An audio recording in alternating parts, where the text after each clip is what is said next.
Samarqand xitobnomasi Uyg'urlar uchun xatarlik bir signaldir.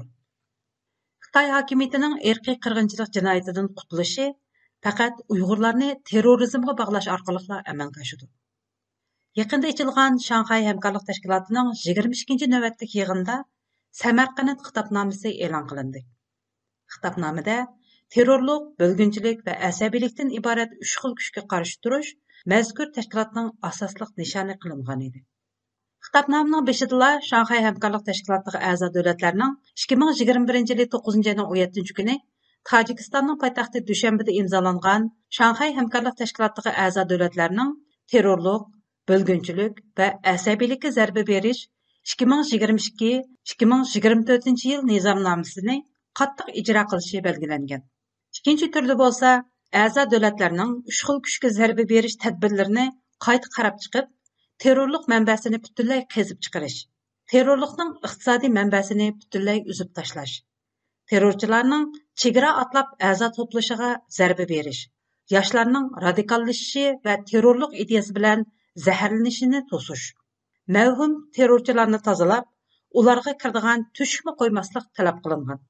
Yuqorqi mazmunlardan shuni ko'rib yetishimiz kerakki, Samarqand xitobnomasining eng muhim vazifasi 3 xil kuchga zarba berishli bo'lib qolmay, balki 3 xil kuch paydo bo'lgan sharoitni yo'qotishdir. Bu nuqta Uyg'urlar uchun mazkur xitobnomaning eng muhim nuqtasi hisoblanadi. Chunki Xitoy hukumatı uzun yillardan buyon Uyg'ur diyorida atalmış 3 xil kuchga zarba berish nomida Uyg'urlarga og'ir ziyonkashliklarni qilgan. 2013 yili Xi Jinpingning 3 xil kuchlarni Fengchao modelida tozalash tashabbusi bilan Uyg'urlarning ideyasini tozalash uchun atalmış qayta tarbiyalash tuzumini yo'lga qo'ygan va buning oqibati Uyg'ur irqiy qirg'inchiligi bilan natijalangan edi. Bizga ma'lum bo'lgandek, atalmış 3 xil kuchlar, ya'ni terrorlik, bölgünçilik va asabiylik bo'lsa, Xitoy hukumatı atalmış islohot boshlangandan buyon Uyg'urlarga ortib kelayotgan eng og'ir tuhmatdir. Dal bu tuhmat sababli Xitoy hukumatı yillardan buyon o'zining Uyg'urlar ustidagi turli jinoyatlarini xalqaradan yo'shirib keladi. Dal bu tuhmat sababli Uyg'urlar xalqaraning diqqatidan necha 10 yillarcha yiroq qoldirildi. Gerçi 2016 yildan boshlangan Amerika bilan Xitoy orasidagi savdo urushi Xitoyning asli qiyofatini xalqaraga oshkorlab, dunyoning Uyg'urlarga bo'lgan ko'z qarshining o'zgarishiga sabab bo'lgan bo'lsa-mu, ammo Xitoy buninglik bilan to'xtab qolgani yo'q. O'tgan bir qancha yildan buyon Xitoy hokimiyati izchil turda Amerika boshliq g'arb dunyosini 11 sentabr voqeasidan keyingi xalqaro terrorlikqa qarshi turish ko'rishi davriga qaytarib kelish uchun ko'p tirishdi. Ammo ishlar Xitoyning irodasiga qarshi yo'nalishda taraqqiy qilyotdi. Darvaqa, Amerika-Xitoy savdo urushi Xitoyning g'arb dunyosiga qilayotgan ziyonkashliklarini bir-birlab oshkorlashga boshladi.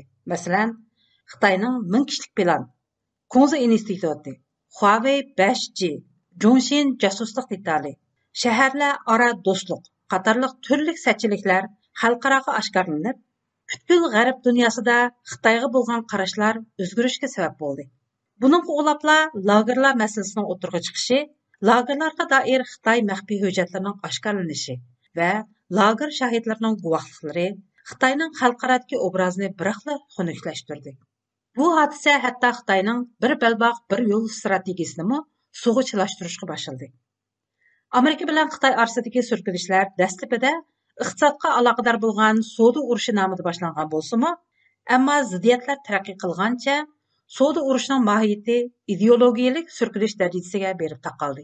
Bo'libmi 2017 yili Xitoyning 19-qurultayida Xi Jinping Xitoyning 2025, 2035 va 2050 planlarini jakarlagandan keyin Trump hukumatimi 2017 yili dekabrda Xitoyni Amerikaning birinchi darajalik strategik raqobatchisi deb e'lon qildi.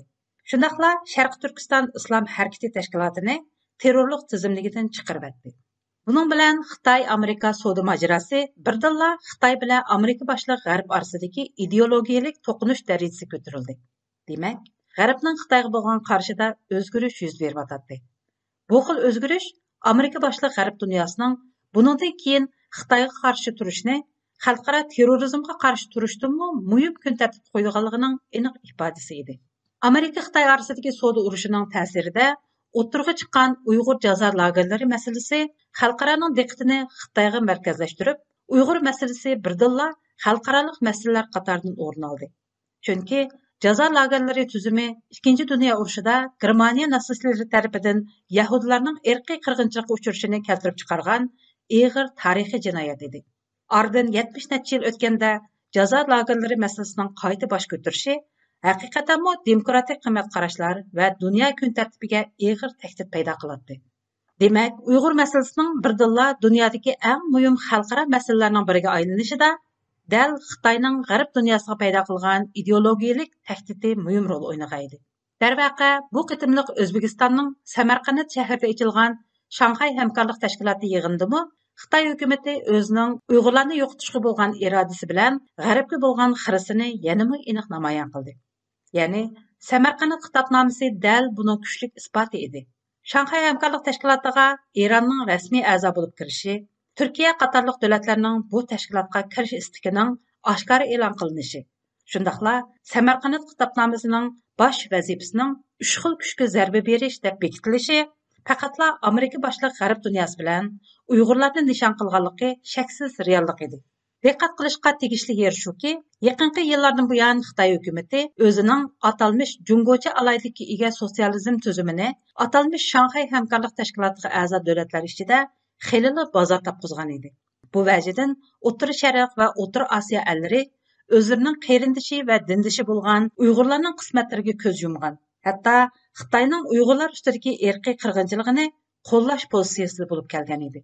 Shunga Uyg'urlarning mazkur rayonlardagi bexatarligi va haq huquqlari kapolatga ega bo'la olmaydigan hodislar normallikqa aylanib qolgan edi. Diqqatni tortadigan yana bir muhim nuqta shuki, Shanxay hamkorlik tashkilotining bu qatimliq yig'inda Xitoy bilan Rossiyaning eng muhim nishoni Amerika boshliq g'arbga qarshi ittifoqdoshlik hosil qilish edi. Chunki Ukraina urushida qattiq holsirgan Putin bilan Uyg'ur masalasida g'arbdan kuchli zarba yegan Xitoyga nisbatan Shanxay hamkorlik tashkilotida birlik hosil qilish zarur edi. Yuqorqi hadislardan qaraganda, bu qatim atalmış Samarqand xitobnomasining e'lon qilinishi g'arb uchun emas, balki barliq Uyg'urlar uchunmi yangi bir jangning boshlanganligidan darak berdi. Bo'libmi, Shanxay hamkorlik tashkilotiga a'zo davlatlarda yashayotgan Uyg'urlar uchun bu balki xatarlik bir signal bo'lishi mumkin. Chunki Xitoyning bundan keyingi kurash yo'linishi Uyg'urlarni xalqaro terrorizmga bog'lash uchun jon jahli bilan tirishish bo'ladi.